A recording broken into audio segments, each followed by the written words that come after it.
Entonces, las operaciones binarias. Yo lo que les decía la semana pasada era esto, que no son cosas diferentes, las operaciones binarias son las operaciones que ustedes aprendieron en la primaria, solo que ahora vamos a verlas en un contexto más global, y para poder verlas en un contexto más global, uno tiene que formalizar el concepto. Entonces, la idea es que si yo tengo una determinada operación, lo que hago es tomar. En la primaria lo que ustedes hacían era tomar dos elementos de un conjunto y operar de alguna manera con ellos y obtener otro del mismo conjunto. En ese caso vamos a hablar de operaciones binarias internas. Yo acá puse varios ejemplos, pero por ejemplo, fíjense que acá lo que yo he hecho con esto es asignarle al par 15,8 una imagen, porque esto va a terminar siendo ni más ni menos que una función, una imagen si lo que estoy usando es la suma, otra imagen si lo que estoy usando es la diferencia, y otra imagen diferente si lo que uso es el producto, ¿sí? Entonces, cuando tengo la suma, yo tendría que, por el modo en que siempre hemos escrito las funciones, escribir esto de esta manera. Y C sería la imagen que le asigno al par AB. Por una cuestión de simplicidad en la notación, uno lo que hace es escribir esto con lo que se llama la notación infija, que es poner el símbolo de la función de la operación que estoy usando en el medio. Esto quedará para cuento de otro momento. Se usan los árboles binarios para representar, bueno, los árboles se usan para representar las operaciones y hacer una lectura más sencilla de ellos. Lo que yo les contaba en esta otra diapositiva es que a la suma yo la puedo definir así, pero en cuanto trato de hacer lo mismo con la diferencia, tengo problemas. ¿Por qué?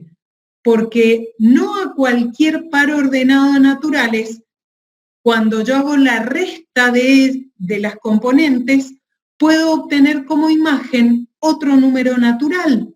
Solo si el primero es más grande que el segundo, puedo asignar como imagen otro natural. Entonces ahí aparece la necesidad de ampliar el conjunto a los enteros y por lo tanto, en este conjunto, esta función está bien definida. Si yo me quedo con el contexto de los naturales, esto no es una función, porque no cumple con la condición de existencia. Por ejemplo, el par 4,27 no tiene imagen en los naturales, porque 4 menos 27 no tiene como resultado un número natural. O sea que para que esta función esté bien definida, tengo que ampliar mi conjunto donde estoy definiendo esta operación. De hecho, si lo amplío a lo bruto, si ya más que los enteros tomo además los reales, todos los números reales, la diferencia es una operación que está bien definida. Y lo mismo pasa con la multiplicación, no tenemos ningún problema. ¿Qué pasa con la división? ¿Está bien definida si lo hago de esa manera? Tengo que sacar el 0. Necesito por lo menos del denominador sacar el 0 para que eso esté bien definido. No es necesario sacarlo del numerador, porque si el numerador, el A es 0, sobre cualquier otro número real, esto me da 0, por eso también lo he dejado en el conjunto de las imágenes. Bien, en el caso, bueno, acá yo puse otros ejemplos porque digo, uno está hablándoles de un concepto que no solo ustedes han manipulado con números, lo han manipulado también en álgebra y en análisis con distintos tipos de elementos. Ustedes han hecho operaciones de suma de matrices, de suma de vectores en R3 o en Rn. También han sumado funciones, han compuesto funciones. Entonces uno puede definir las operaciones, que se usa este símbolo de la estrellita en general para indicar una operación cualquiera, como una función que en el dominio tiene el producto cartesiano de dos conjuntos, o sea, el producto cartesiano lo que hace es darme, R3 es en sí mismo un producto cartesiano. Lo que hace es darme pares ordenados de números en donde esta componente está en A y esta otra componente también está en A. Y la operación es binaria, y más precisamente binaria interna, cuando la imagen, o sea, el resultado de operar, de estrellar, si quieren, el A y el B, es un C que está en el mismo conjunto A. Fíjense que cuando ustedes hicieron en álgebra el producto de un escalar por un vector, eso no es una operación binaria, de hecho se llama operación, o sea, es binaria, pero es externa. ¿Por qué? Porque estoy tomando un número y un vector, los opero entre ellos y lo que obtengo con otro vector de R3. No usé para obtener esta imagen dos vectores, sino uno solo. Después tienen otros ejemplos en álgebra que están muy buenos para terminar de entender esto. Por ejemplo, el producto punto entre dos vectores, de hecho no nos sirve como operación binaria, no se le suele llamar así. ¿Por qué? Porque ustedes toman dos vectores, hacen el producto punto entre los dos vectores, ya sea de R2, de R3, de R4, de Rn, de lo que sea, y lo que obtienen como resultado no es ningún vector, sino un número. Entonces, por eso el producto punto no está puesto en estos ejemplos. Por eso ha sido excluido deliberadamente de estas diapositivas.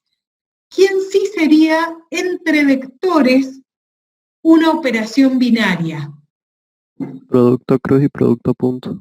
Bien, el producto punto ya lo acabamos de tachar, lo acabamos sí. de echar del elenco porque da como resultado un número. El producto cruz o vectorial, multiplico dos vectores de R3, y ojo porque funciona nada más que en R3, y obtengo otro vector de R3. ¿Está claro?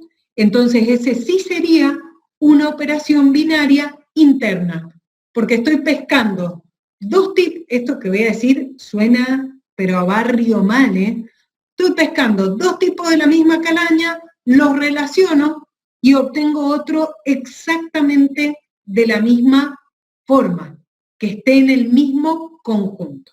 Sí, he puesto un ejemplo de operación unitaria o monaria, como por ejemplo la negación, que yo la puedo definir como del conjunto de proposiciones en el conjunto de proposiciones, y en donde yo tomo un único elemento, le aplico la operación monaria y obtengo otro elemento que es del mismo conjunto.